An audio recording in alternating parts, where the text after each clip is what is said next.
السلام علیکم ورحمۃ اللہ وبرکاتہ۔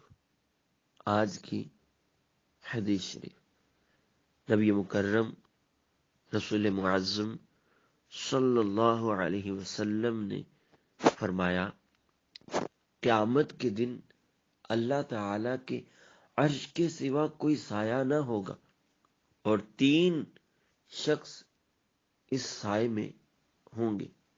عرض کیا گیا، یا رسول اللہ صلی اللہ علیہ وسلم وہ کون لوگ ہوں گے؟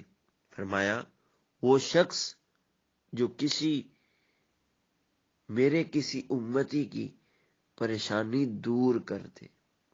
نمبر 2، وہ شخص جو میری سنت کو زندہ کرے۔ اور نمبر 3، وہ شخص جو مجھ پر کثرت سے درود پاک پڑھے۔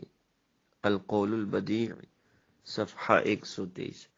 اللہ پاک کی بارگاہ میں دعا ہے، ہمیں مسلمانوں کی پریشانیاں دور کرنے، آسانیاں مہیا کرنے اور کریم آقا علیہ السلام کی سنتوں کو زندہ کرتے ہوئے، سنتوں کا پیکر بن کے اللہ پاک ہمیں کثرت سے درود و سلام پڑھتے ہوئے زندگی گزارنے کی توفیق عطا فرمائے اور ہمارا خاتمہ ایمان پر فرمائے۔